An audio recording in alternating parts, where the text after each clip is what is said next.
One of the last big talks I did with this group, it was in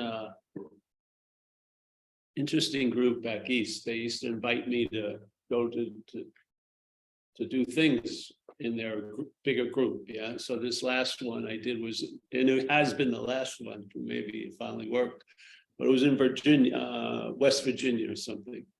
They had this big gathering and they had been bringing me to this group for many years, but this group is trying to advance to a state of awakening. And I would just be like, why would they want me to show up and give these talks? You know, it sort of goes contrary to their whole trajectory. So this one time, the last time I went, they had a chalkboard like this, and I wrote like this, you know, you don't have to be here. So as the talk started, I just went, and it just went on anyway. It was just amazing, you know.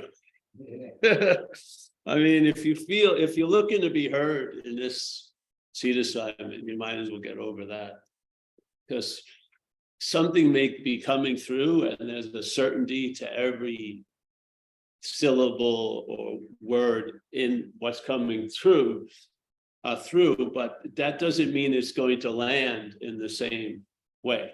Yeah. So like when I would say whatever can be perceived can't be perceiving, you know, I would think, wow, that's how much can you expound on that? It's just, it is or it isn't. You'll have to find out for yourself. But the premise is, from a great master Huang Po, whatever can be perceived, you know, in other words, seen, whatever, made contact with, whatever can be perceived cannot be that which is perceiving. It's beautiful. Yeah, it's sort of like, instead of going through each stalk of wheat and getting the chaff separated from the wheat, it's just like a machine, so to speak. It shows you the effect on 5, and then you jump to the fact that will cut out the chaff, you know, in millions. You know what I mean? You don't have to go to every example. You see it in a couple of examples, and the mind leaps. Yeah, the mind sort of gets it. Because let's say there's coming to believe, and then there's principles. So there's a leap to there's just leaps. So here you go. Whatever can be perceived cannot be perceiving. So obviously this is perceived, yes, from where you're sitting. Yeah, and that's perceived where I'm sitting. Yeah, you and I are not that which is perceiving. What I can perceive, this thing, this body, whatever you want to call it, action figure, this lovely presentation of an elegant woman, it doesn't matter. That's not what's perceiving. That's it. That's the message. All right. So whatever can be perceived cannot be that which is perceiving. Okay. So you hear that, and then just bring it in to the narrative, because narrative's going on, the station's on. Yeah. You don't have to wait to the beginning of the hour or the middle of the hour. It's always playing. You just bring this little statement in there. Whatever can be perceived cannot be perceiving, and then see how the activity looks from that. So you'll see the activities based on the exact opposite premise, which is what can be perceived is what's perceiving, because your head talks about you as the doer, the thinker, the seer, the hearer, the feeler, the taster, and that you's pictured as something that can be perceived. Yeah. Well, I'm wondering when this thing is.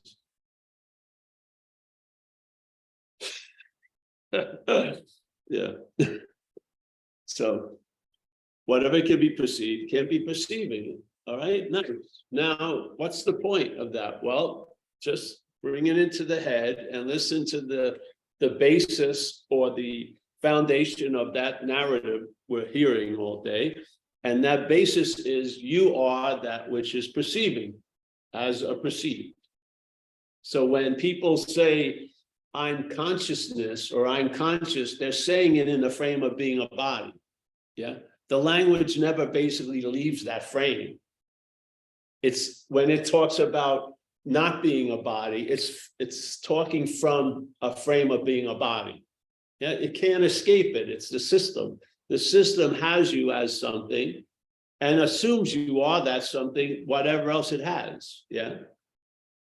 So whatever can be perceived can't be perceiving. And then you hear here, just like take 2 minutes, 2-minute snippet. It'll tell you the underlying theme is that which is perceived is what's perceiving. So which way you want to go? So you want to have like tradition and a great empty reputation, Hawang Po, 1200s, or do you want to listen to that Paul Hedderman narrative of 2023, really circa 1984, really? It's the same fucking two tapes playing, but it says, you know, it's 2023, but it's pretty much, it's very difficult. If the moment was an airport, the plane of, you know, the airplane of the mental activity would never land, because it's always landing in a different date and a different time. Like from 20 years ago, it's this is going to be a difficult descent, and it's from 1983. It's a clear balmy day. Yes. So this, if you actually watch it, it doesn't ever, very rarely doesn't line up where what you're actually doing is being narrated. It's basically what you were doing and what you should have been doing and what you're going to be doing. Yeah. And it's always like this. And it's amazing that we don't see it. You know, it sticks out like a sore thumb. I saw it when I was in beginning of recovery. So when you recover from alcohol and drug addiction and stuff, or you get some relief, you tend to be in a position of being available to other people. That's one of the roles you play. Like you have it by giving it away. So here you go. So you're working with people. And so what I would do with people would be just take a bare bone inventory. Like, tell me when you woke up at 8 o'clock. What did you do? Take a shower? Did you have coffee? Did you make food? And then what did you do? And then I want you to see that. And I want you to try to compare it with the narrative while you got up at 8 o'clock, when you were taking the shower, when you were making the coffee, what the head was saying compared to what you were doing. And a lot of people had a belief that they never did anything. They were fucking, yet they were doing quite a lot through that day.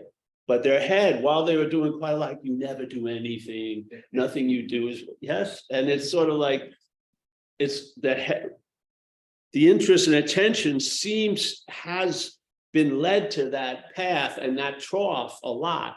So you tend to a point, there's more attention paid to the narrative than to the experience. Like if I look, see, because I had that same narrative, I don't do enough, you know, I'm not doing enough. I should be doing a whole lot more. And then I looked at the day, I got up, took a shit, let's say, ate some food, you know, made the bed, opened the shades. I was constantly doing shit. Yeah. But the head had a pre-bias opinion about it. Yeah. Where at the point you stop actually attending to what's happening and you're just attentive to what's not happening. Yeah. I have a relative that's just gone through recovery 3 times. But now when she sends a Snapchat, she says, I'm here for it. And I think that's what she's talking about. Yes, great. Yes, yes. See, the thing, recovery doesn't stop, or, you know,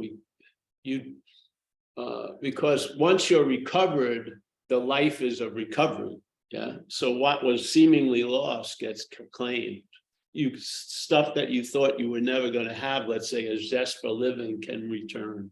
So there's a lot of recovering shit that had been frozen by the head and had been put into storage, and with an idea that all of that's worthless, and then something else comes in and has another judgment about it and puts it to great use. So you're always in recovery. Yeah. Like last night, it was a trip at dreaming. I had these dreams. The dreams were, and some of them are very familiar, where I'm at a place and then I lose everything. Yeah. My bag, the jacket, everything.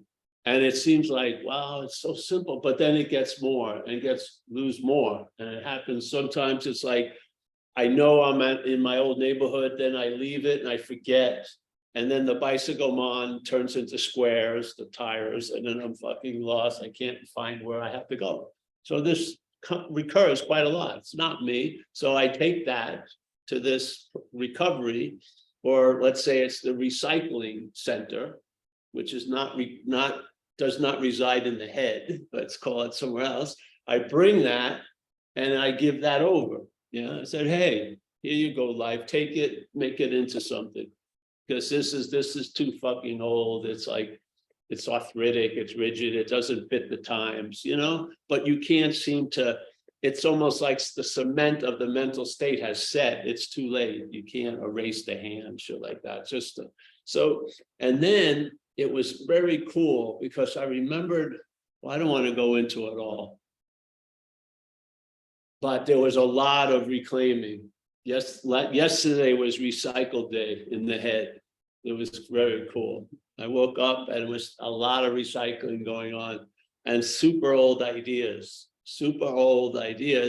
that triggered felt sense memories in the past of not facing life successfully, sort of based on these old ideas, yeah, and avoiding, trying to save my face instead of my ass, all this stuff.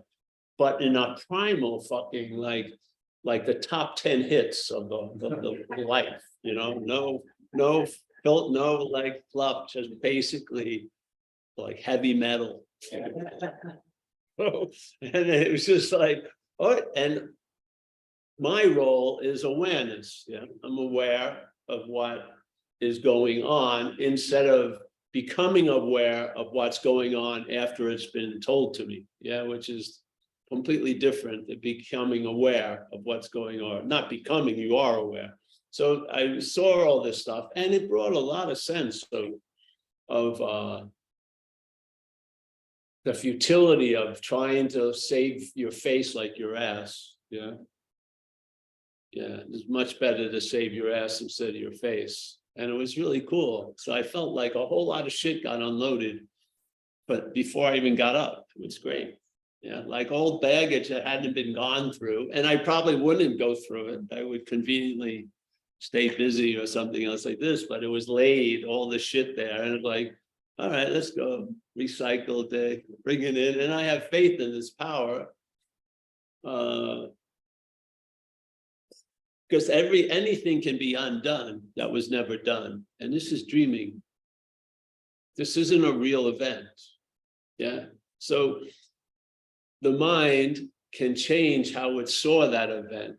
So some people had the worst thing that ever happened to them, and it's been like gilded and bronzed, and it's like it's a foundational event that's given them rationales and excuses, the head to live with failure or something. So all my failed relationships is based on my mother or whatever, some story. And you would think you'd like to get out of it, but it's like the golden calf. Your head's milking every fucking last second out of it. And then, yes, yeah, so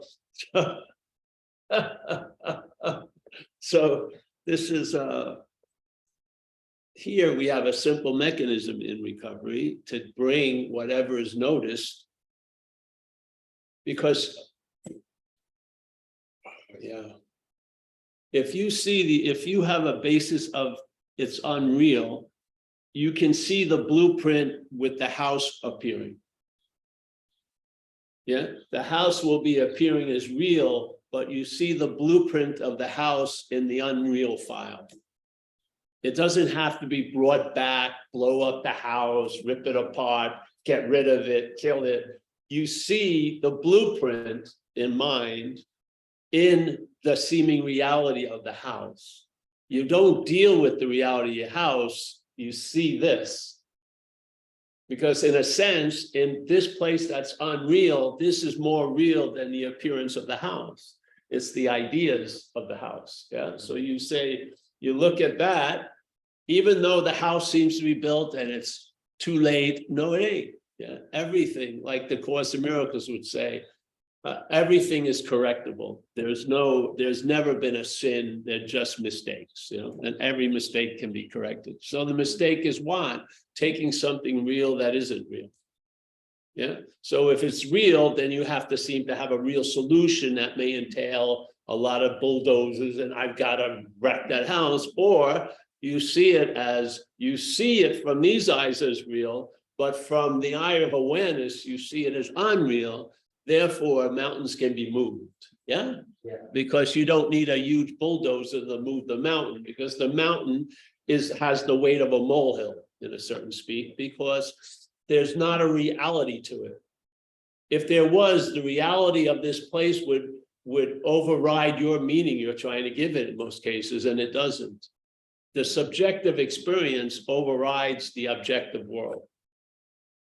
You can have a person who's living in an objective success story, beautiful place, beautiful wife, beautiful this, yet he has a belief that if he doesn't have over $2 million, and right now he has 1,987,000 in the bank, he's anxious and concerned, even though the environment is not provoking any of that anxiousness or concern. He's got everything pretty chilled out, but the head overrides the things, because the head is the dreaming and the things are the dreamt. The dreaming is going to override the dreamt. We're believing the dreamt overrides the dreaming. Yeah, this is what happens when people are free and their imaginations can come up with things and actually manifest things that couldn't be possibly manifested because of the impediments in their life, coming from a bad family, whatever. Yes, because its mind is before, the appearance is after, so to speak. The power is the before. How it gets solidified in the after is by taking the after real. And then you lose your power, and you've given this place the power to affect you. It's described perfectly in the Course in Miracles. You're a Course in Miracle person. One, I don't remember, I just can't say the paragraph in the page, but because of its impact, I remember it. And that statement was, you and I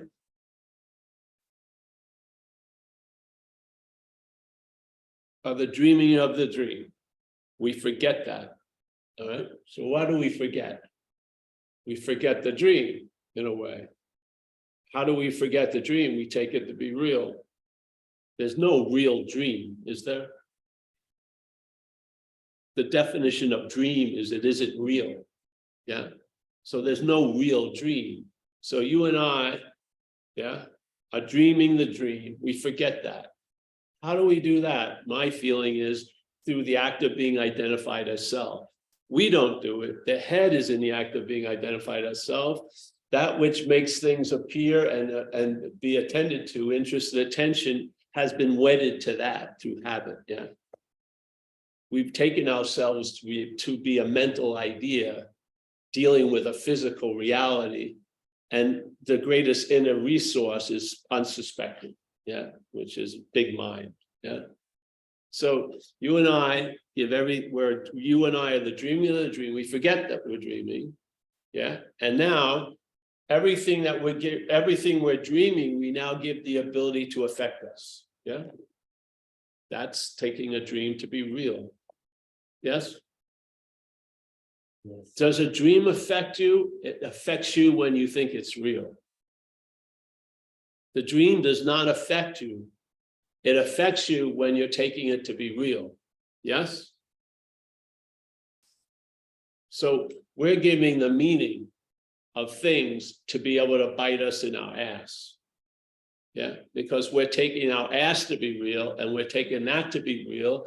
And now, as they say in the Course in Miracles, we're suffering a lot of uncaused effects. Yeah.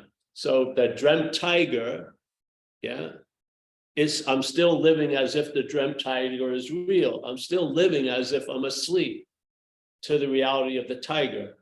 So when I saw the reality, I saw the tiger in the dream, the reality of the tiger was it was real. I wake up out of that dream and I'm still taking the tiger to be real. You have not woken up out of the dream. You're still taking the tiger to be real.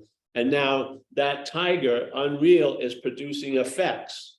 Yet, as they say in the course, these are uncaused effects. There's no cause, which is in this world, there's cause and effect, supposedly. But this effect is uncaused. The dream tiger is causing an effect in me of extreme anxiety because I'm taking it to be real. Yes? You sit with it. You hear it and you sit with it. It's going to reveal a lot without trying to, you don't even have to get up and move the curtain. You just hear it because you've seen it before the curtain got pulled. You are that before the curtain got pulled. The knowledge of what's so is already there. It's not earned. You don't have to win it in a fucking spiritual lottery. It's just covered up with other activity. Yeah, the interest and attention, just a little bit that, without being accompanied by the mental activity. If it went there, it would be a recognition I'm home. Yeah, you would have the knowledge that abides right above the I am. It would be I am that, as the great book by Nisargadatta. There's I am and an I am that. I am that I am. Yeah. It's not like, but here, the I am, the attention and interest is going this way, so to speak, and it's going through the vehicle of Paul. And for Paul to seem to be real, other things have to seem to be real. Yeah. I can't, this is what happened. I remember this lady called me and she said, I've been free of the ego. And she said, but everyone else's egos drive me fucking crazy. I said, well, there you go. Yeah. This isn't about you being free. It's about you were never bound. It's a completely different direction. Yeah. The you isn't the neutral position. It's not the neutral place. It's a biased place. This isn't the you can be self or non-self. There's no you. Yeah. The you taking itself to be non-self is not. The you taking itself to be self is not. There's no you. That's the point. It's not like there was one and there could be one if you don't watch out. No, there isn't one. That's the fact. Okay. Then there's an appearance of you. And then that appearance wants to not appear as you, which is to search for non-you.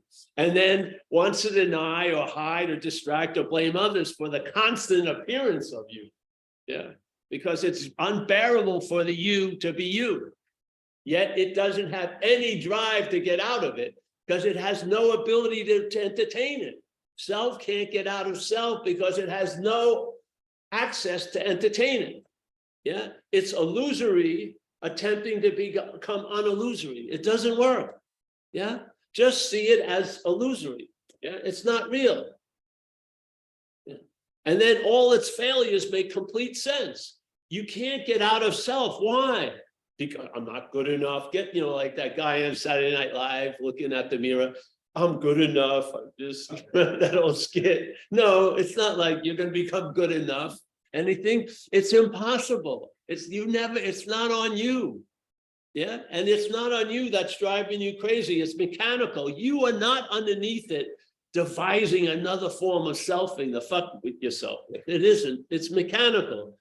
This is what surprises people. They feel like they get a free sample of that awakeness, and they had an assumption just hanging on like a barnacle, like a crust on a hull, and the assumption was all this other shit would stop because obviously the you that's now not doing anything was doing all that. But there hasn't been, you are not the one doing all that. It's mechanical activity, mental activity. So hopefully you'll get over the surprise that it continues when you think everything has changed. It doesn't change. And when it changes, it's very begrudgingly. It doesn't have...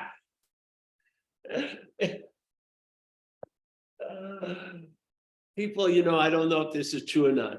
Supposedly, Ramesh Balsakar drove Nisargadatta around the house. He says Nisargadatta was quite anxious about ever arriving where he was supposedly going. He'd be nervous that he wasn't going to get there. What?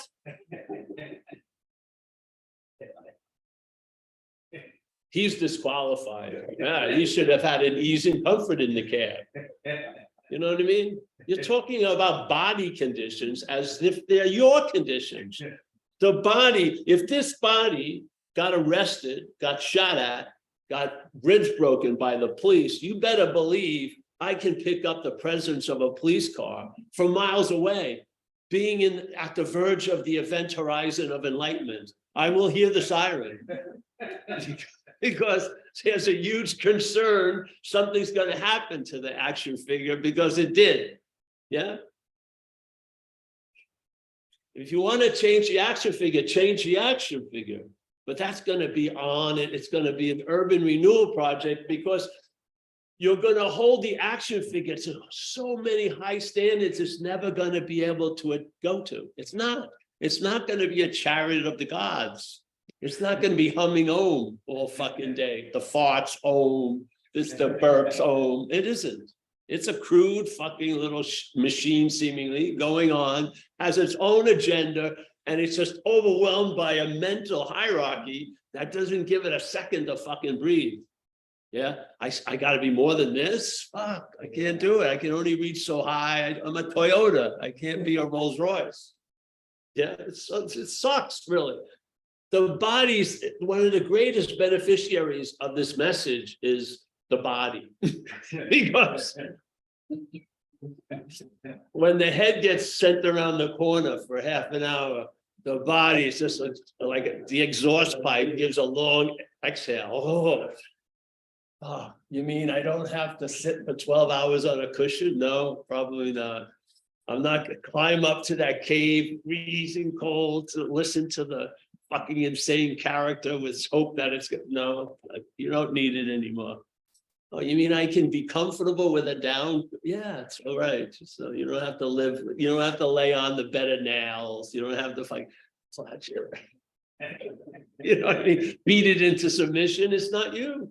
It's a fantastic day for it.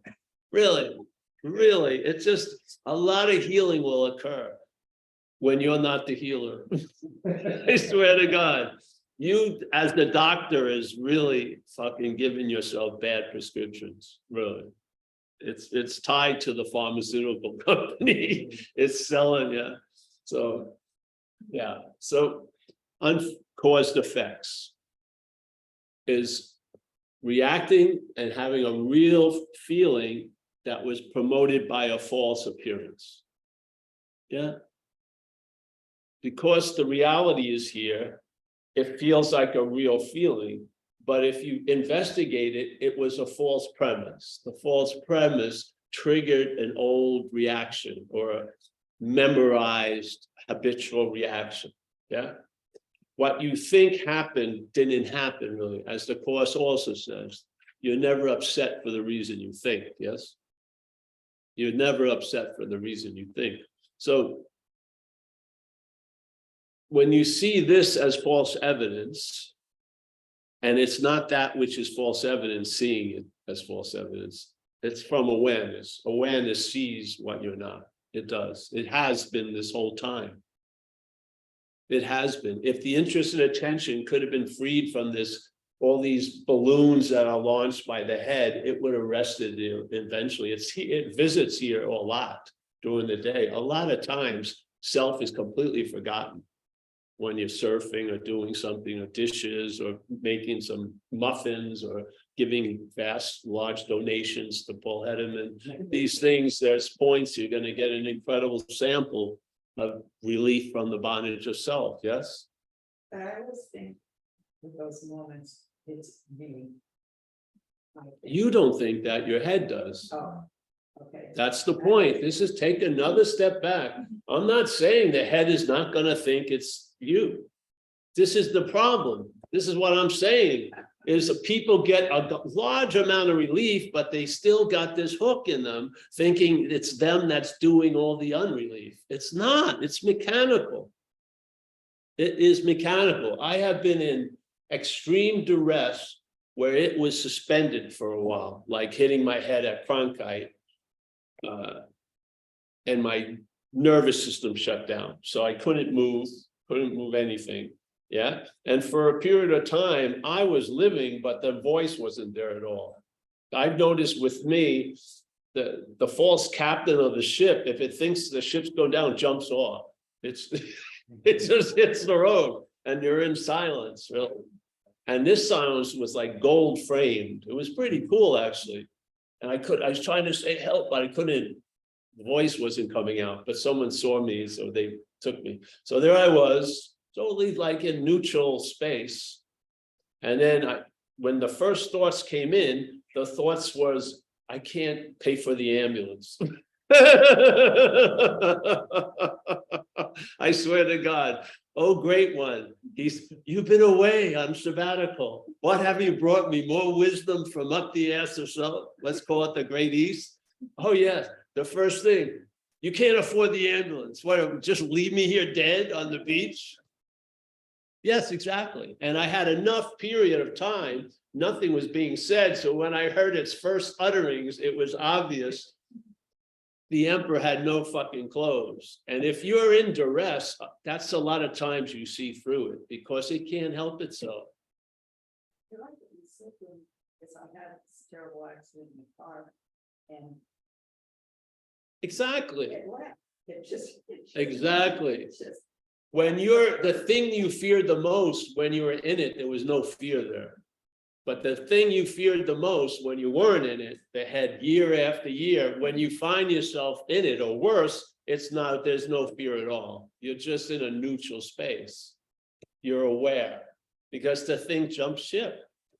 It's I've seen it tons of times. I got I was in Italy and we had this lovely retreat and then half of us got COVID. Yeah. So we took the train up before we got it really bad, before we took the train back to Pescara, the city in Italy we were staying.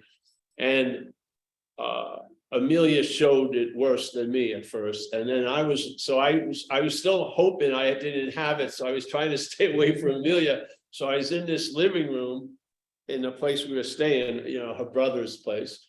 And she was in the bedroom. And my chest just went off, like unbelievable fire. It's just, and I've had a problem with the chest. So usually the head will stick around when it can make it familiar, but it hit a point where it was unfamiliar. The head just jumped off ship. There was no more sound up there, no narrative, just laying there. Fucking like a burner, like a fucking jet engine here. It was just mind-boggling and all in silence. It was wonderful for that. Yeah. But I could see it. First, it takes its hat off and then it just jumps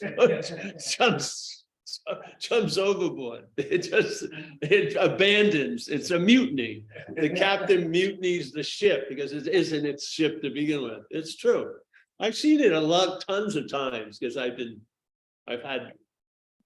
had places where it hits a point where it can't handle it. I had it with that time with all that energy. Remember the months of being fucking kundalini'd out of my mind? My head just gave up. My head just like, I figured I put money in an envelope, put it on the nightstand and let it stick out. So because I knew I was going to pass away. And so my roommates could take care of the body, you know? And yet every day I keep waking up and this thing was just fucking off. And the head had abandoned the ship weeks before. It was very, very, or putting it, the head has been relying on its own presence and it's revealed that it's absent. It's to the system, it's a very, very strong, it can be more than one punch. It can be a number of punches of what what was relied upon was unreliable. It's very revealing. Yeah. If you can live through it, it's awesome. Yeah. So, yeah, where were we about this all? It's just, this is false evidence appearing real. Yeah. The false evidence, just to tie it in with Huang Po, false evidence is perceived. And because the false evidence is being used to say it's the perceiving. Yeah. So Huang Po saying what can be perceived as false evidence to lead to the idea you're perceiving. Yeah, he negates it. He goes, whatever can be perceived before your head goes, yeah, this is what's perceiving. No, cannot be that which you're perceiving. Oops. Yeah. And so maybe you've had an experience of it jumping ship. So when you hear these things, they'll really catch to me. That's why I keep remembering them. I don't read this. I read this once in Huang Po and I've never forgotten, because it set off an avalanche of recognition and evidence to the point that he was trying to make so succinctly, which is simple. He is a simple ruler. Whatever can be perceived cannot be that which is perceiving. Simple story. Then, and yet you're living by a story that's based on the exact other premise usually, because we're not living, most of us, we're living an interpretation. We're on a time delay, really. We're not even there for the day to notice that it's going good or bad. What does that mean anyway? But then usually you wait till at night where the head breaks the news to you, you had a bad day. Wouldn't you, if you were having a bad day, wouldn't you know it if you were somewhat 2 levels above a coconut? I would imagine you would, but instead we're out to lunch. More than lunch, it's even past dinner. We're out 8 hours and then finally, uh-oh, bulletin. You were really bad day. All right, who is the culprit? Him. You had like an 8-hour post resentment. The person doesn't even know what you're thinking of. You come in the next day, you're all out to get me. I know it. Fucking this is false evidence. Yes? How can it keep appearing real? Because it's appearing real to false evidence. You have no discernment. You don't know how the wind's blowing. Yeah. If you're identified as an appearance, then all appearances may seem to be real to you. Yeah. And now we want to make shit unreal, but in fact, it is unreal. So when we try to make it unreal, it becomes more real, because this is exactly what this did. When I was young and shit got too much, like I lost my grandmother and father in the same year, 9 months, 9 years old, 3 months apart. Something overwhelmed me. And so my head set out trying to make stuff that seemed so fucking real, like love can fall off a cliff. Love was out there and there was no objects hitting it. I wasn't hitting any of them. The love seemed to be vulnerable. Hey, what, I got to get this love back in. Can't be hanging out there. I could get run over and shit. Yeah. So there was like all right, what the hell would do? Don't worry about it. I'm going to make it unreal. Though it was already unreal, I'm going to make it unreal. I know it's so real to you, I'm going to make it unreal. Okay, what happens? I make it so unreal, I give it such a meaning of reality that I'll do almost anything not to deal with it. I'll live small, I'll fucking play this, I'll do that, everything. I got into recovery and the whole strategy of my life got suspended. A pause was put out, and all that shit I try to make as unreal as possible. I allowed it to land as real as it wanted to land. And it was, my head was like fucking D-Day, you know, like the Japanese harbor, Pearl Harbor attack. It was, don't do anything. And I know, just let it land, you know, like you're a fraud and you're bad and all this shit. And then when I let it be as real as it wanted to be, it showed itself to be unreal. My making it unreal gave it a reality it never ever had. You see, this is what we're doing here. You are the dreaming of the dream. You are the dreaming of it. You're giving, something is coming through and is giving a meaning of reality to something so that it can support a story that you're real. Yeah. Now you try to make everything out here unreal, but there's still a this condition of seeming reality keeps getting sustained. You can be super clear about a lot of shit and be unclear about this. You can. I've met a lot of people who are super clear, but they're not clear about the false evidence appearing real. They think they're a person, a thing. They do. And they're a very clear thing. And they're seeing clearly as a thing.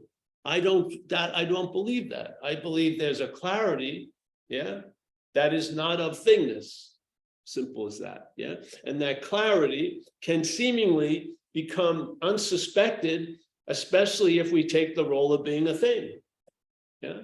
But if we lose interest in the thing, then that unsuspected inner resource of no thingness becomes very, very suspected, and now plays the biggest role, and it's always been playing the biggest role in how to travel lighter through this dreaming, because this dreaming is of things. And the way to travel lighter through things isn't managing and controlling things. It's seeing them as non-things, yeah? And how can you see it as non-things unless you see this as a non-thing? That is a problem. Well, it isn't a problem if you have the understanding to see it. And if this is the point why we come to these talks, because it's not enough for the young lion that took itself to be a sheep. And then when the old lion reveals itself by sticking both their heads over the waterhole, the old lion, the young lion gets it. I'm a lion. The old lion walks with great confidence. It's a done deal. The old lion turns away from the waterhole. And in that second, the head kicks in, and the programming of being a sheep now claims to be the one who had the lion experience. The lion gets submerged again, and now it's looking to become a lion as a sheep. This is what I saw.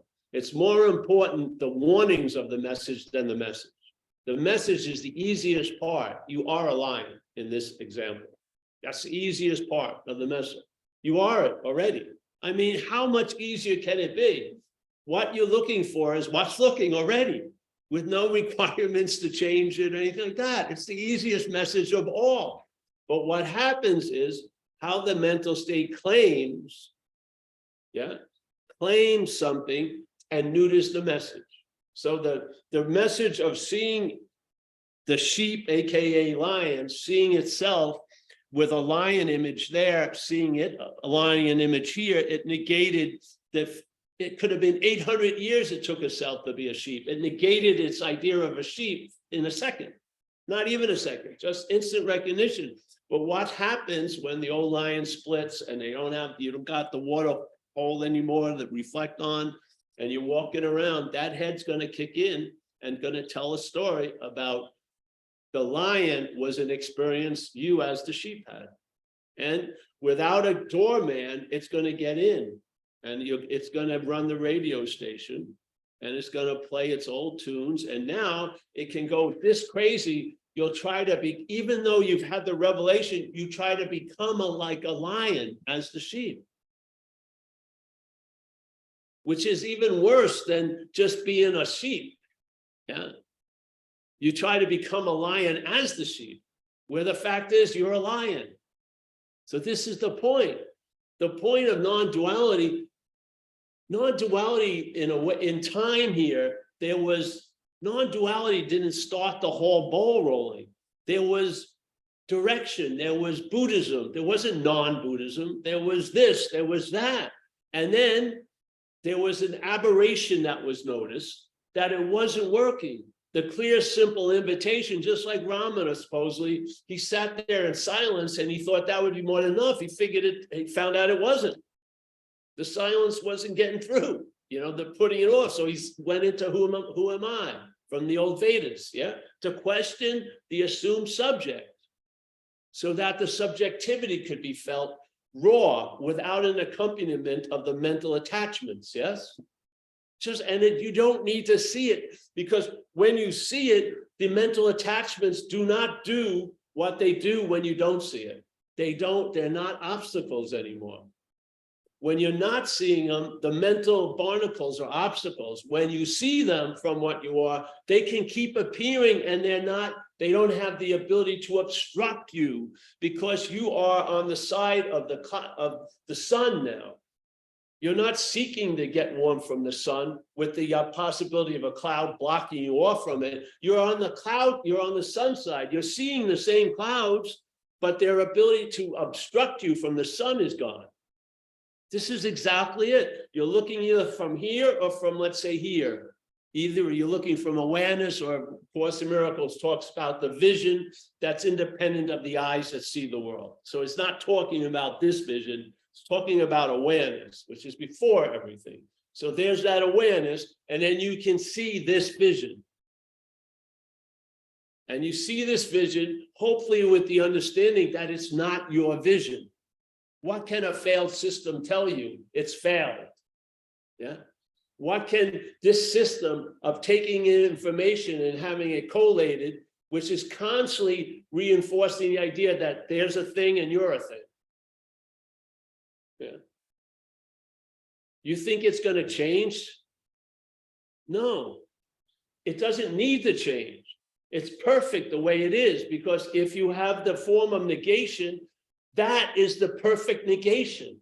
How are you going to have a sense of what you are without seeing what you're not in this dualistic experience? So now you see what you're not and you get a sense of what you are. Instead of seeing what you're not and taking it up to be about you, you have another answer underneath it. Not a lazy one that's habitual. You now question it. When it says, oh, I'm so fucking afraid about next week. Well, who's that that's afraid about next week? You don't rush to try to deal with next week. You stop and you say, and then you see the emperor, even if it's wearing a huge wardrobe setting with no clothes, you see it, it stands there naked. You recognize the activity you used to call your activity. It's not your activity. You're the seeing of the activity. You're not the doing of the activity. It's mental activity. And it's mechanical. You didn't have it when you were a young baby, and probably near the time of death, you probably won't have it. Yeah. The brain will probably fill up with DMT and you'll be blissed out. And when you were a kid, you didn't have it. We grew into this fucking thing and you're going to grow out of it. But it's nice to know it now. Yeah. So you can travel lighter now, not have the hope of, like some of the religions, they say, listen, just grin and bear it because it's going to be great later. What a fucking dog and pony show, right? I know it sucks. Just, hunker down because you're going to be 28-hole golf course up there. You'll have free balls forever and you'll have a great handicap, whatever. Okay, what an insane thing. Why would you want to put it off for longer than a second anymore? Why not just see, if you're not starting there, you'll find out where you do start. Instead of trying to find out where you start from there, you realize you don't start there and you'll find out where you start. Yeah. And it becomes the basis of traveling lighter. I don't have a manual how to deal with Saturdays. Where's my Saturday book? Hold on. Too much free time. Oh, no. Get a large coffee. Waste of time. No, you just wing it constantly and you find out it works. Why? Because it's worked. Yeah. I've been through tons of shit. Yeah. Tons, like all of us. And I've seen people go through tons of shit. And there's a possibility of traveling lighter. Not by changing what you're traveling through, but how you travel. Yeah. And I do not believe that which is traveling heavy can travel lighter. I don't. Its nature is heaviness. I mean, I just don't think it can break that. So see it as not you and you'll travel lighter. Basically, against its own influence, not signing it up with the story, but just weakening its whole fucking role in it. Yeah, you lose interest and attention. That's what happens. The interest and attention now goes to presence instead of that presence being used to pay interest and attention to what's not happening right now. Who's up? If next week is fucking with you right now, none of us can see it because none of us are seeing next week. Yeah, but in one's head, the head can be believing next week is so powerful that it can override today.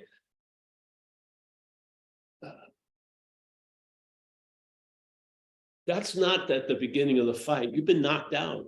Tell the truth. You're outmatched. You know what I mean?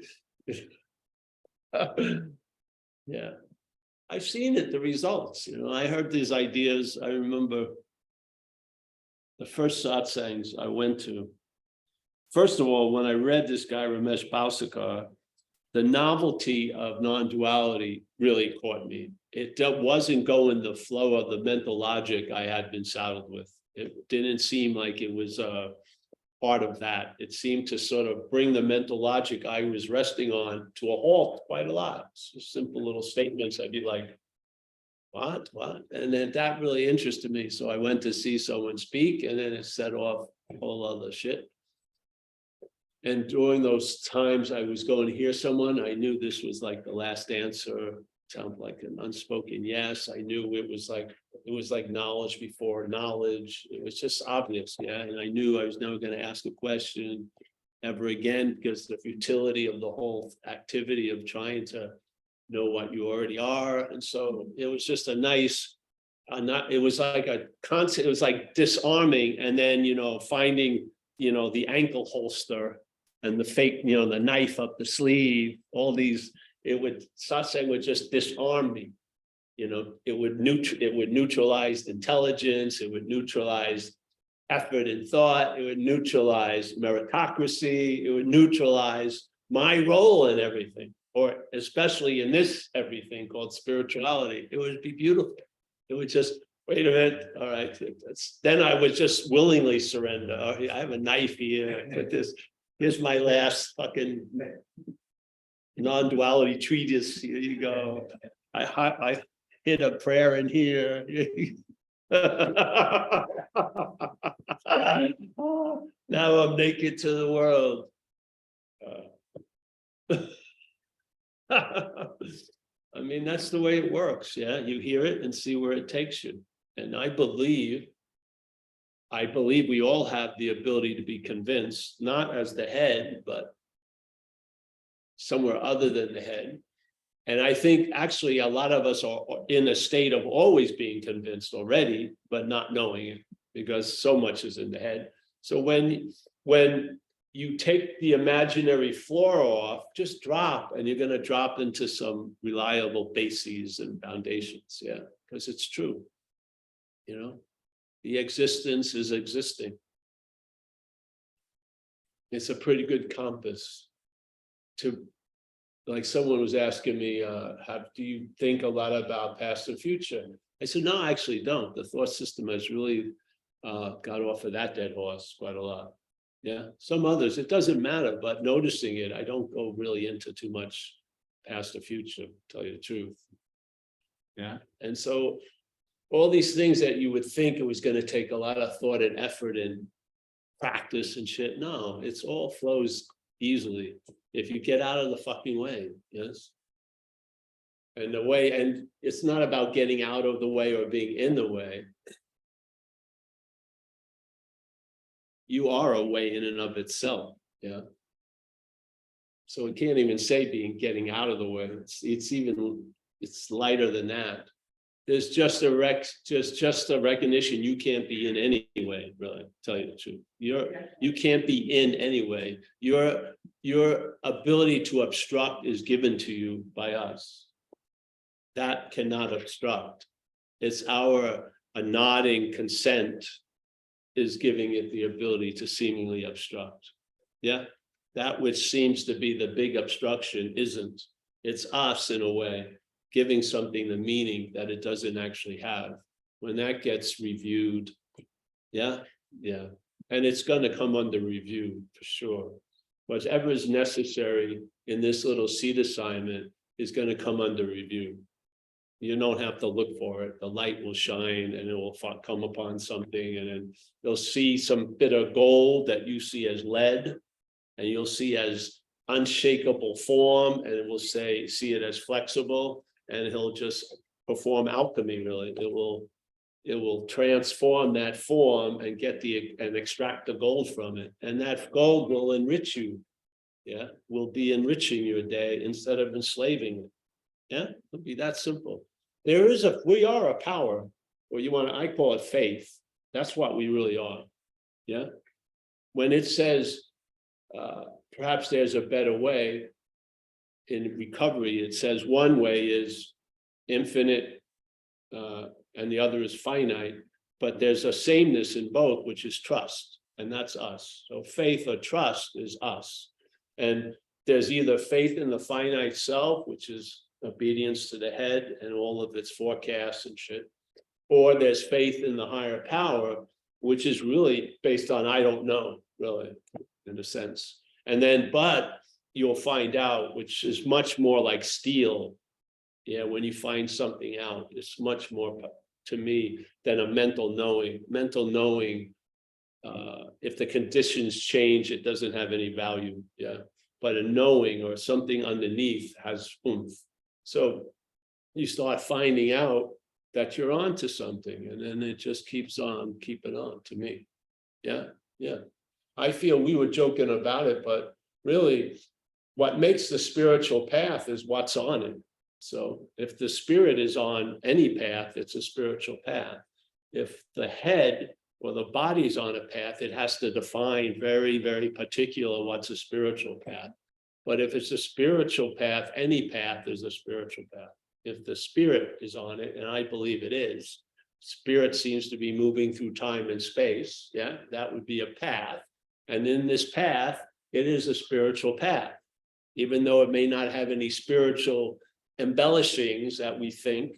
It's because the spirit is on it that it is a spiritual path. So you're having great revelations, not at the the chasm overlooking the Tibetan plains, but right at fucking Target over here in Marin City. Yeah, you're having downloads unbelievably all the time, and there's no whistling or I hear a certain note and then it drops in. No, there's no requirements. Shit just keeps getting revealed. Yeah, yeah. Spiritual path for a body or a head has to be very defined. Any path for a spirit can be a spiritual path. Yes. In your travels, have you seen people with like severe psychiatric stuff, like multiple personalities, that is able to receive the message and travel lighter, things like that? Yes, I don't know. As long as you don't have a pre-definition of what traveling lighter is, yes. There's going to be some relief is probably going to be available that wasn't. Yeah. But to remember also, even though when you're in it, it seems like forever, every day you're out of it. Like yesterday doesn't seem to have any reality whatsoever, does it? Here seems to be the only gig there is in town. And, we're all on a limited engagement tour. Yeah. Really, we're going to pass away, and I don't believe it's going to be like it ever really happened. Just like at night. At night, who knows? Do you have any guarantee you're going to wake up in the morning as Paul? No, but you willingly go to sleep. Do you really? You may not wake up, and do you think something is going to remember that it didn't wake up? There won't be anything there. They'll just be like it never happened. The head, the narration is what puts a story on the events of a day. The events of the day don't write a story. They come and go, they disappear, like invisible ink, don't they? Yeah, you have to call it into remembrance or shit like that. Well, there's going to be a moment when this thing shuts down. There won't be anything to call anything into remembrance, and you're not going to remember shit probably. I've had it happen. I don't know. It seems familiar to me because I've died a few times, and it feels like this is water and that's oil. Like they don't mix really. So, and you have to tell the truth in your own observation. It seems like everything's fucking pretty fleeting, isn't it? Nothing, even the greatest thing ever happened sort of fades out over time. Doesn't it? Really? I mean, it's hard to keep the candles of yesterday lit. Their tendency is to go out because there's one lit right now. That's how I feel. So, yeah. So tonight, probably everyone will have a smile while they're going to the event horizon, maybe never to return as the action figure. I remember I had an experience, very profound one. Thanks for letting me wax poetically here today. But when I was young, we had a house. I was the youngest of four. Sunday, my mother would like to have lunch. Most of the other kids were out. My father was upstairs. He was in my room, actually, my brother in my room. My brother had a big bed, I had a smaller bed. My father was in that bed. My mother had me run upstairs, wake up my dad to go for lunch. And I went in there, and my dad had been ill for quite a while. He didn't look that happy usually because he had a very bad heart and blood pressure and everything.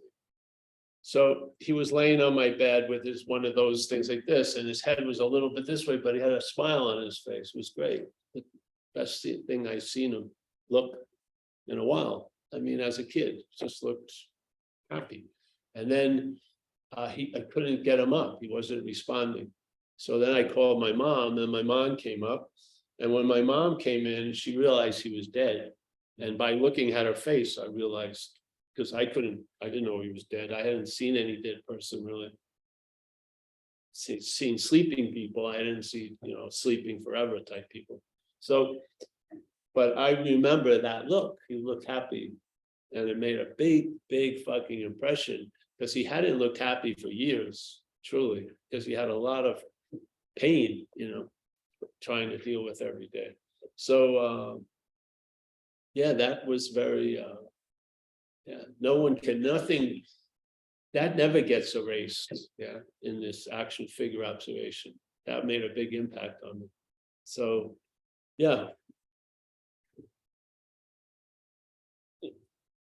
this way, you may not have the wherewithal to change your physical conditions or your circumstantial conditions, but you can see it differently.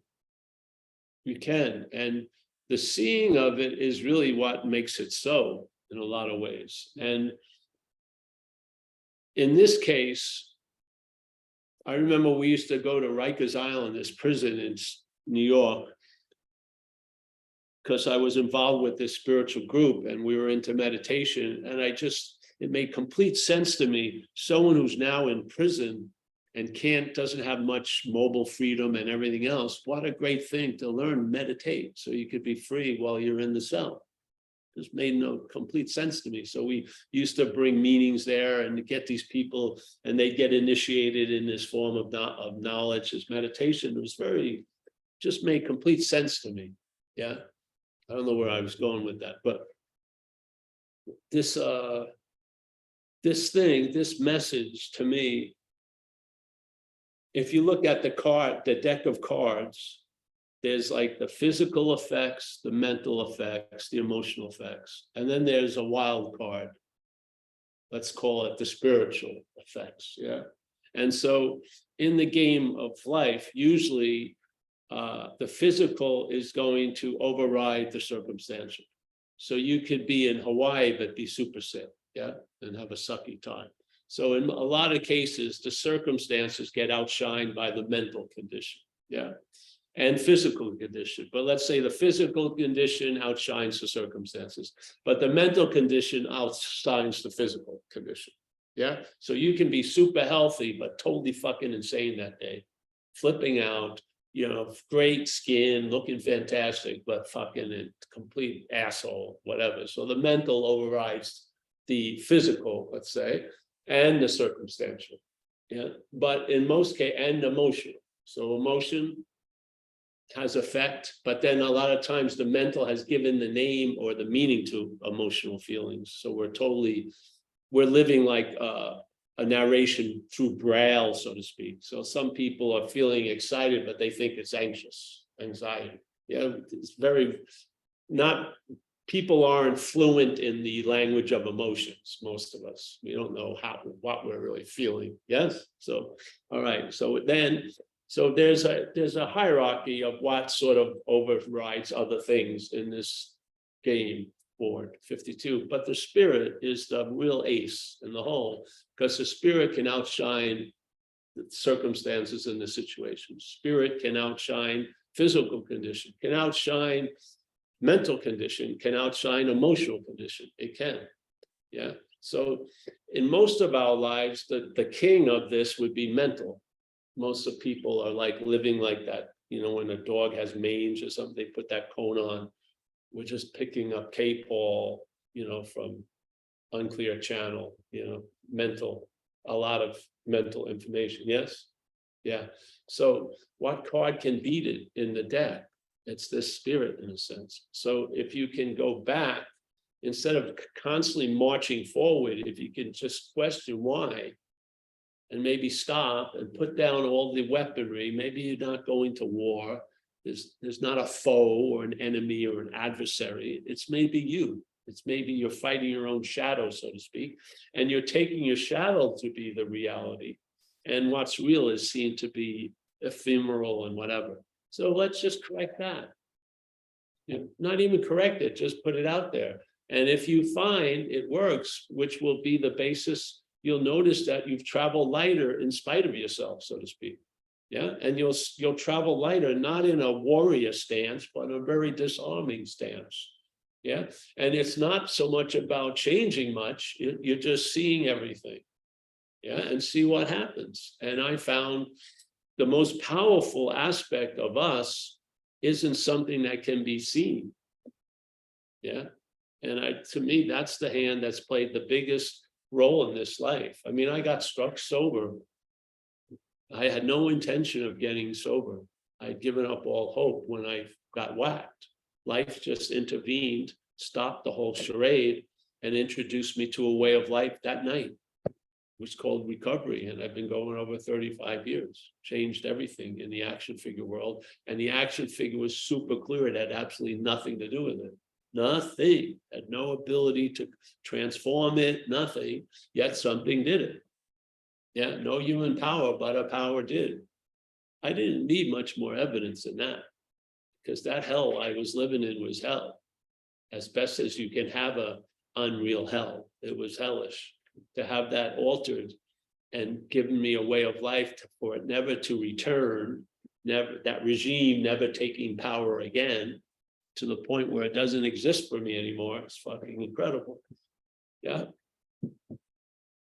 And that's just, that miracle has just been lent to so many other miracles I've seen in myself and others. Yeah.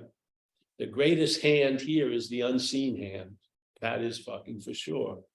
And if your hand is moved by the unseen hand, it can be quite worthwhile, quite clear direction and shit. If it's the hand trying to fucking grasp the unseen hand, forget about it. My feeling. So that's it. Anyone at the meeting would like to speak?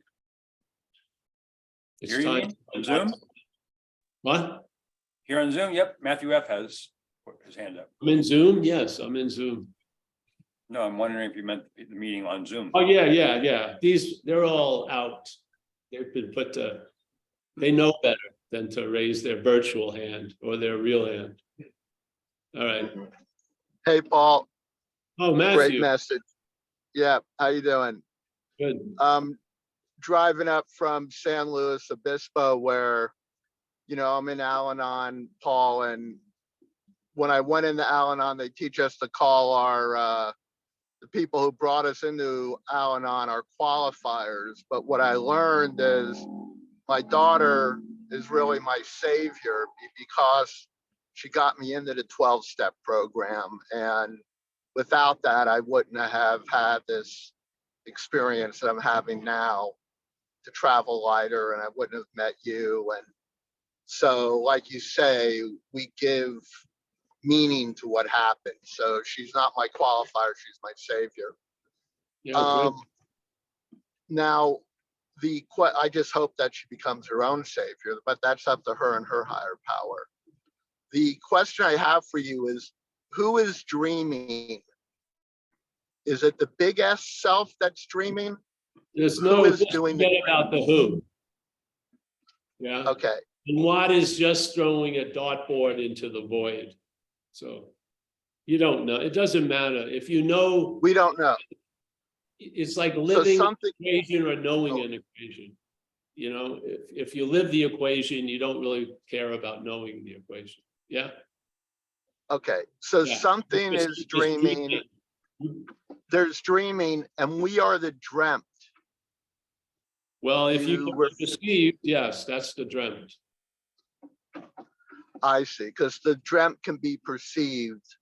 I would say that Uh, dreaming isn't the perceived. So the perceived would be the dreamt. The dreaming is mind. Mind manifesting is dreaming. Yeah, Okay. big mind. Yeah. So Big mind, M mind manifesting is dreaming. yes, it's manifesting here in the world of appearances.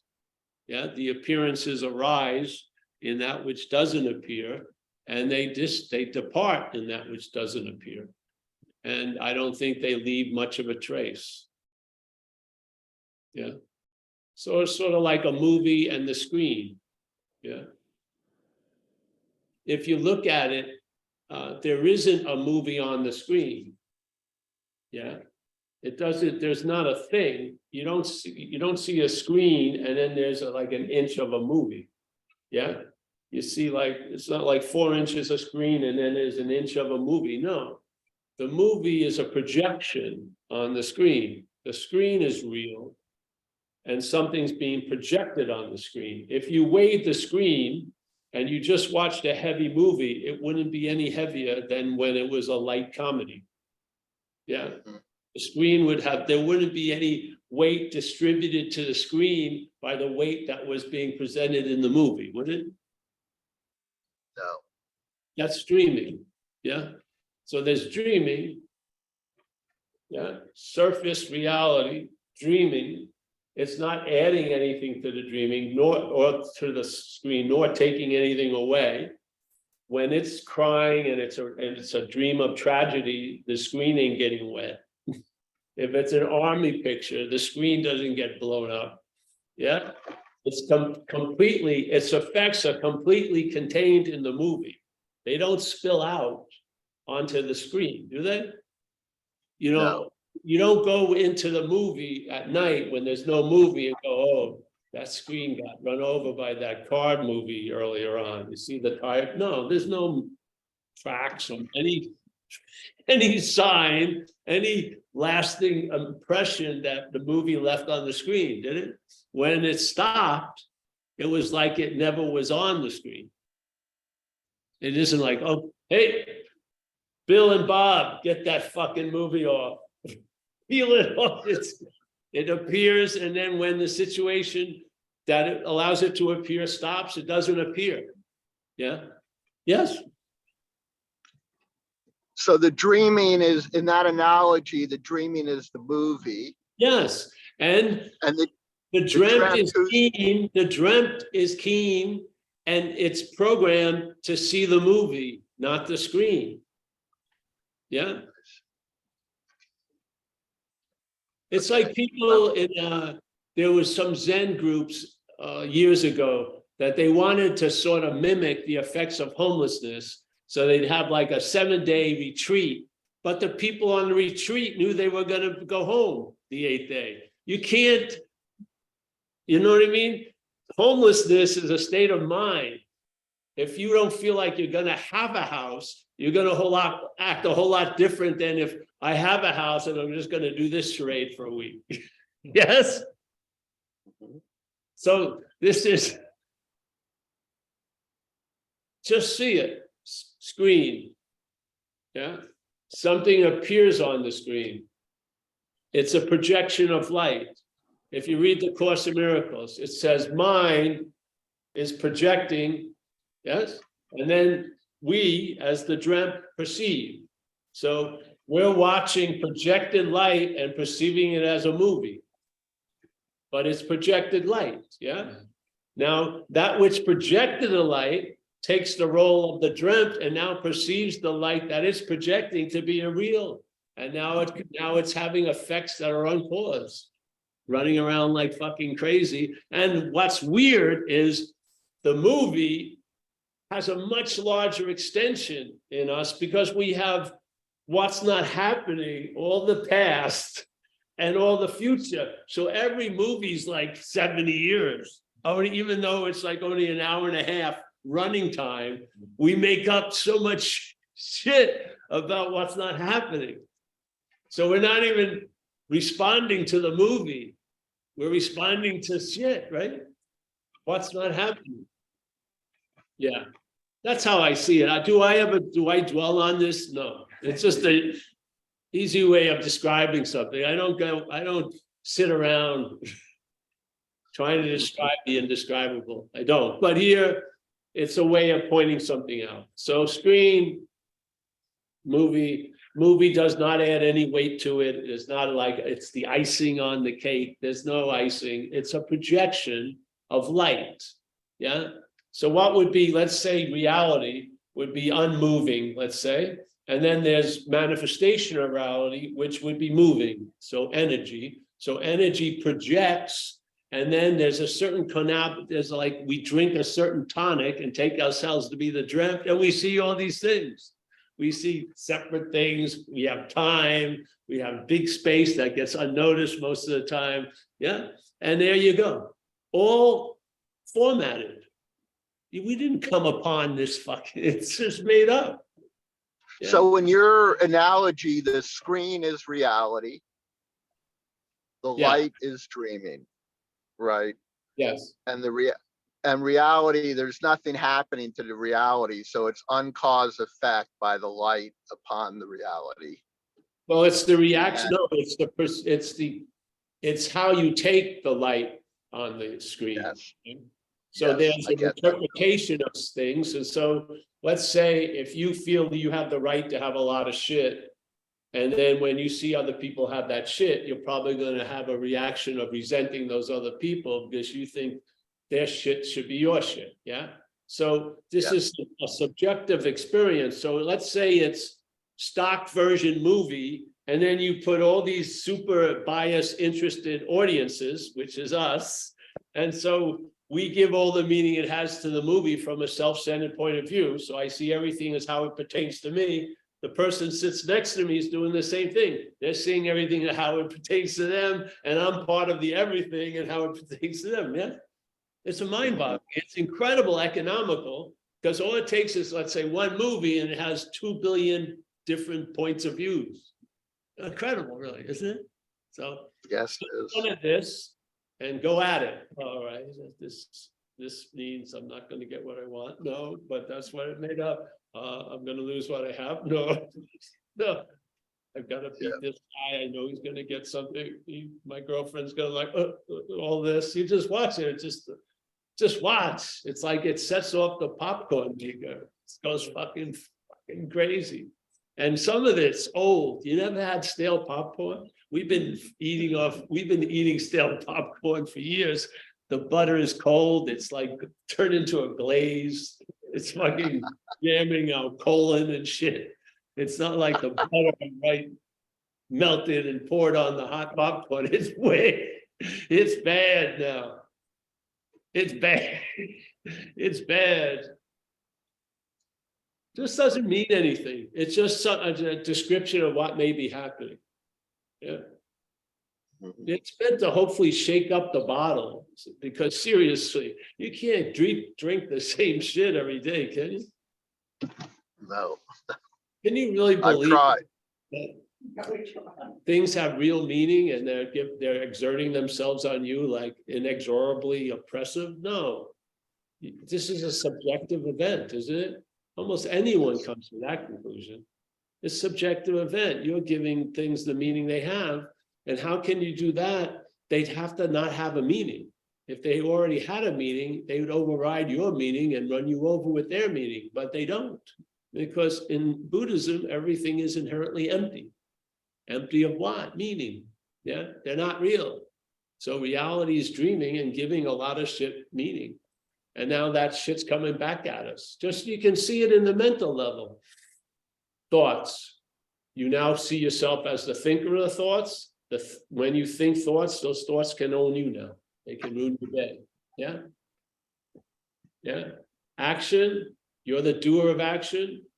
You're done to by that a lot. Yes. So you own something, it owns you. There's a transfer of meaning and power. You think, oh, this is mine. And then you become that. That thing has you as a yours. thoughts don't ruin people's day. My thoughts ruin people's day. We're it. We're the. See, you're watching maybe your moves this. There are so many moves of what we are that you cannot perceive with eyes in the head. Yeah. You're it. We're reality here. We're giving meaning it has. You have the worst thing ever happened to you, and then suddenly you change and you see it as the best thing that happened to you. That event didn't change, but the meaning that was given to the event has changed so dramatically that the worst thing that ever happened to you is now seen as the best thing that happened to you. What more example do you need than that? You just explain the whole spectrum by the poles, worst and best. There's a lot of meaning being given constantly, and it's coming from somewhere. It's coming through somewhere, and a lot of it's coming through the filter of the mental activity. So for you, Paul, the best day for you was when you were drinking in that trailer with the other bum, because it led to you getting the recovery and having this awareness that you eventually had. That was your Well, I have a lot bottom. of best days, really. A lot of things that were the worst have been seen as the best. And this is the beauty of new eyes, because new eyes give value where you never gave value. So I really, truly believe everything has value where I did not have that view before. Yeah, everything can be put to incredibly good use, no matter what it is. You may be the utensil that is used to do that. You are not the doer of it. You may be used to provoke it, but you're not the one that's doing it. But I see a lot of value in a lot of things. I see value of people having a bottom, and I don't want to do them a disservice by keeping them from their bottom. Yeah. If the only way they're going to learn to stop drinking is through life kicking the shit out of them, go to it. Yeah. I don't think me helping someone is always help. I don't. Yeah. I didn't think that before. That's how I see it now. Yeah. So the best thing is today's the best day. Yeah. I'm with a lot of people I like. Some people maybe a little bit less or more. But you know, feeling very cool. I love seeing everyone here. I hope don't follow the words. There's a feeling I hope gets impressed through this. I just feel that. I feel a certainty, and the words just become humorous, in a way. Yeah. Yeah. Thank you, Paul. Thank you. I mean, who else talks about the person with the tumor? Remember the person with the tumor on the side? And so the person has a tumor, it's getting bigger and bigger, and hasn't entertained the possibility it could be removed because it's in this belief that it's the tumor. It's part of him, right? So what did he do? He's got to get shirts tailored to let this big thing stick out. He goes on to weird websites about other people with tumors to see if he can meet someone with like a tumor on the right, left side. His is on the right side. They could walk together. There's all this shit can go on, and it can go on, and then he's got all his jackets, everything, and after a while, there's been such a large investment in fitting a life around the tumor. His head is not open hearing any other possibility, and one of the possibilities is you could get that tumor removed. Yeah. Well, I like my girlfriend. I don't want to lose her. She may not like me without, on and on. So all this head. So therefore, but the thing that's stopping everything is the simple possibility has not been made available, which is he's not the tumor. That tumor can be removed and he will continue. It's exactly like the head's image of us. The head's image of us takes itself to be the most valuable thing that you are. It's the ultimate thing, even though if you're riding a very expensive bike and you start falling off the cliff, you're going to save the bike, not you. The head will try to push the bike to safety as you go off the fucking cliff. That tells you how valuable you are. A $2,000 bike is more valuable than you to the head. You want that to run your life? I've seen it. I've watched people. What did they say? We had this, we've been telling this story. It blew my mind, but they had a GoPro or a camera in a bus that went off, flipped. And they had and so they had this one, there was this young girl in the front and she was making and she was holding on to her phone. Like the last thing, she would have lost the head before she lost the phone. She was watching it. She had it, unbelievable. I mean, one picture is worth more than 1,000 words. You want to know where value lies? It shows itself. Yes, yeah. It just does. I mean, and it's okay because it's not you. It doesn't, you don't have to hold it in high regard. You see it for its banality. It's just, it's a myopic view, unsure of itself and trying to convince you that it's so sure of you. Yeah. And it's worthy of some fucking compassion in a lot of ways because it can't change. I think it's this thing. Somebody better call the fire thing. Yeah, so, yeah. I hope some of these ways gets in there. The tumor thing always got me. Because even with the poopa scoopa guy, the head has a lot investment with its solution to the point it will have contempt prior to investigation about any other solution. Even though the solution you're having isn't actually working, it will put up a defense against any new solution. So basically with the poopa scoopa guy, it was just find the dog. Instead of becoming a master of picking up shit, just find the source of the shit. Get the source removed. You won't have to be a master of picking up shit anymore, unless you like picking up shit. Yeah. Yeah, but all those other people out in the world doing shit, they're not real. Of course they're not real. They seem real, honey. Yeah, and it seems like a lot of my friends who are in my meditation group, the biggest thing that bothers them is what's happening in the world. It is, it's just. But if it wasn't that, it would be something else. The head is looking for a distraction. The world's an easy thing. But if it wasn't that, it would be something else. Yeah. You're never upset for the reason you think.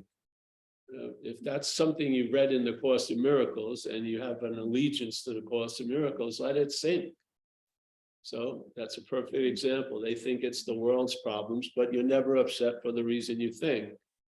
Because it's not the reason. The reason you think isn't your reason. Yeah, it's your head feeding you the story of your life. The whole thing. Yeah.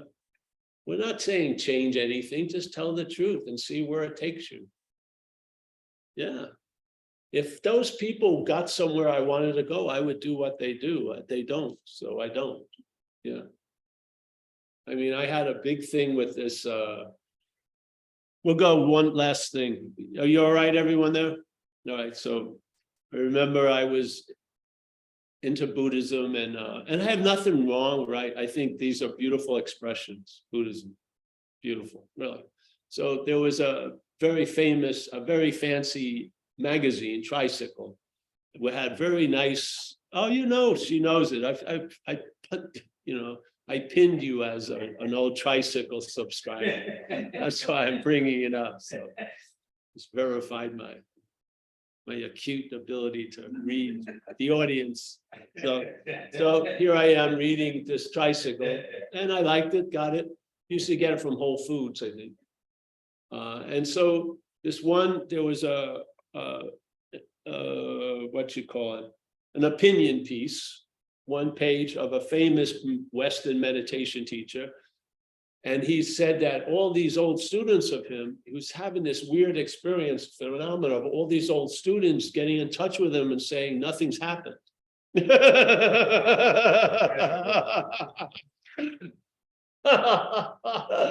So when I read that, I wasn't in a state of exempting myself from that example. And I said, what? These people have 20 years and nothing's happened?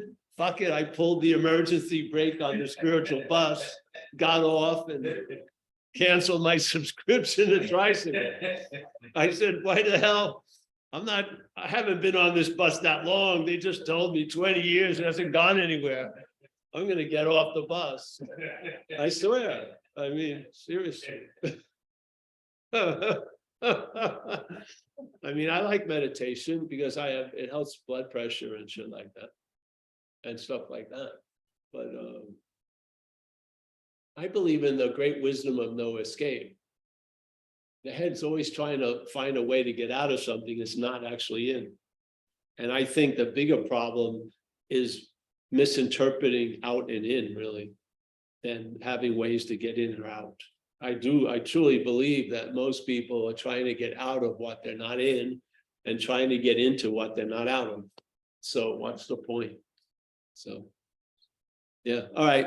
I think I'm going to close the shop unless we have a. Yeah, Esther's had her hand up. All right, Esther. When did you put your hand up, Esther? Was it yesterday? Yeah, do you have your permanent virtual hand up there? No.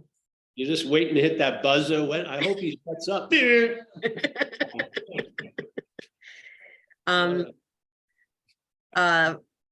A friend of mine has a lot of suicidal thoughts, and she called me yesterday, and I was going through the injection working the mind crazy.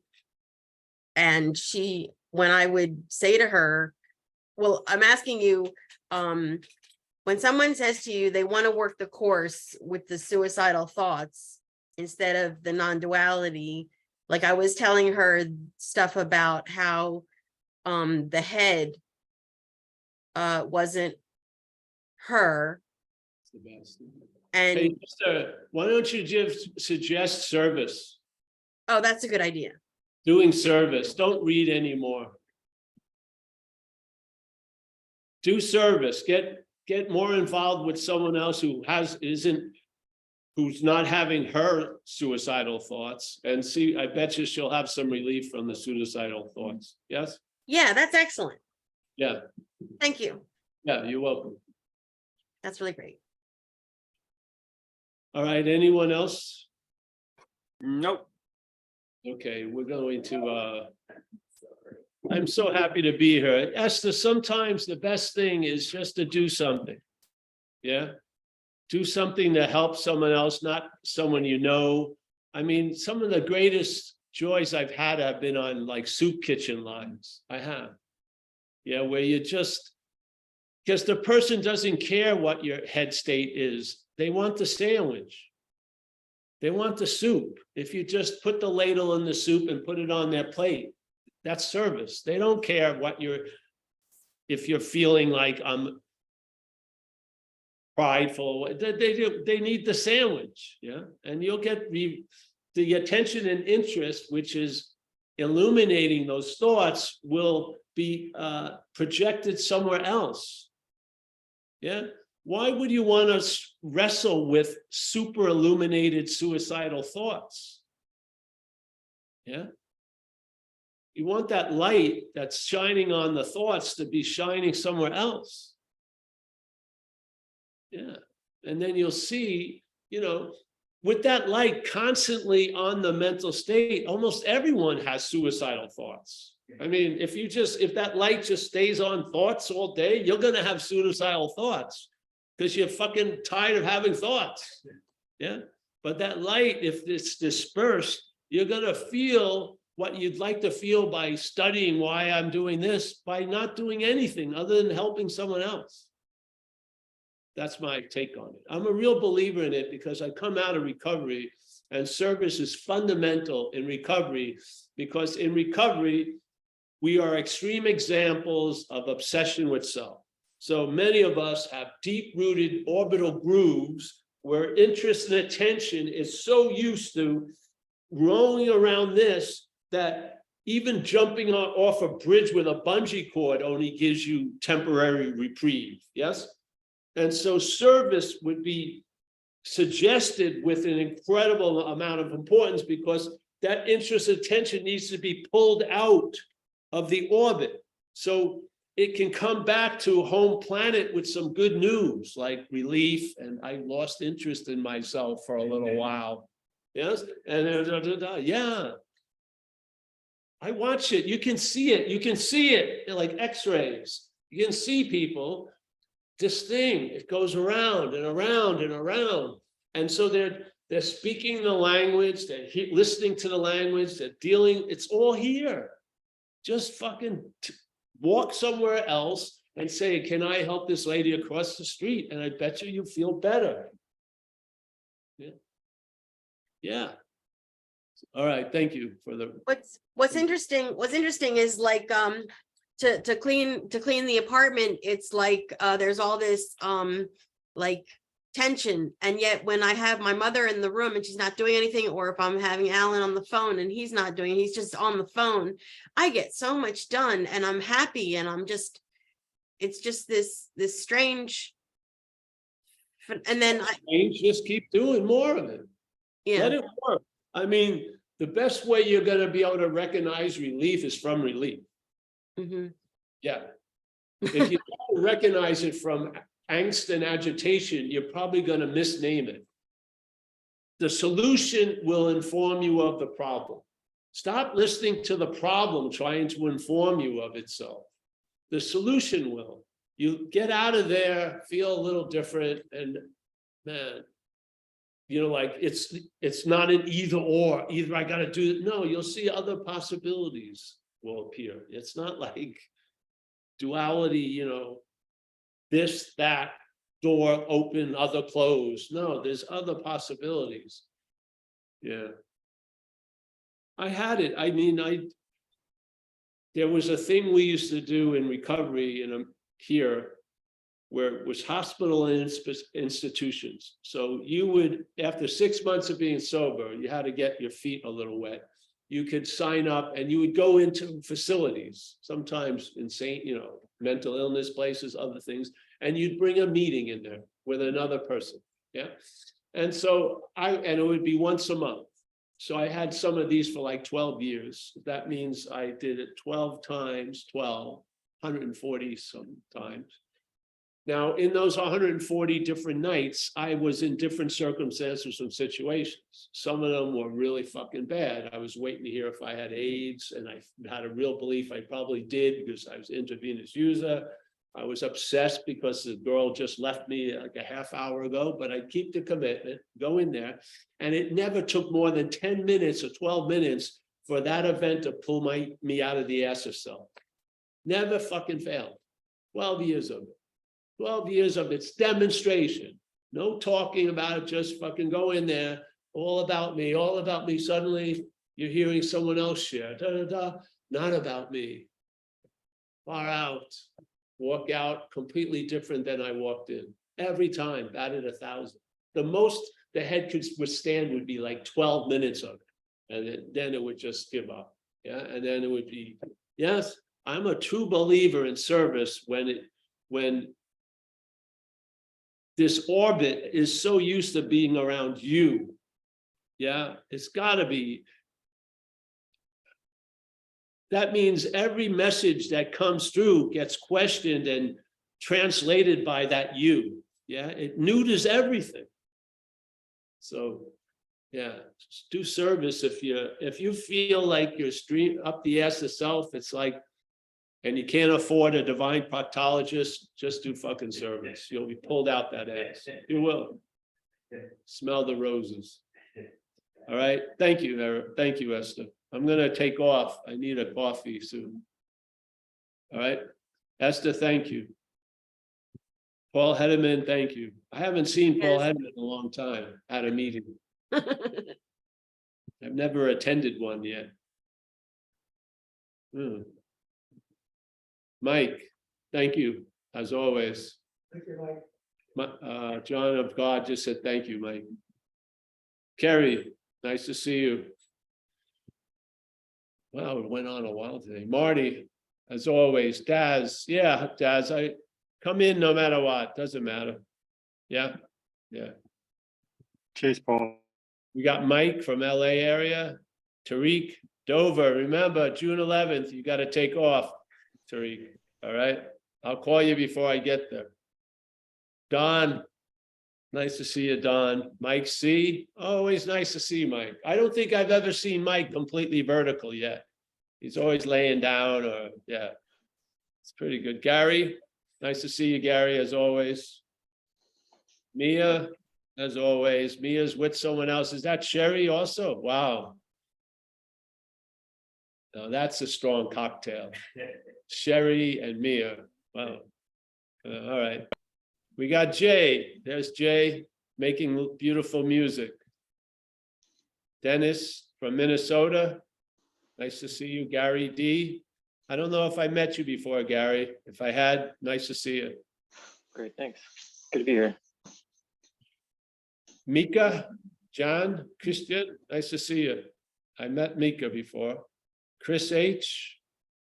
I see Chris December 25th every year. My Santa Claus. Kathleen, nice to see you, Kathleen. She's going to be in Sicily. It's going to be interesting. Peter Shantz, nice to see you, Peter. Traveling a little lighter, yes, hopefully. Good, it's all right.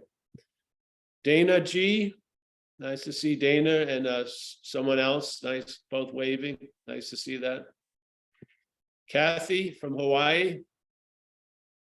Christine Youngstrom, iPhone 3, that's Sherry. Bruce, Susan K. I'm going to have a latte, Susan.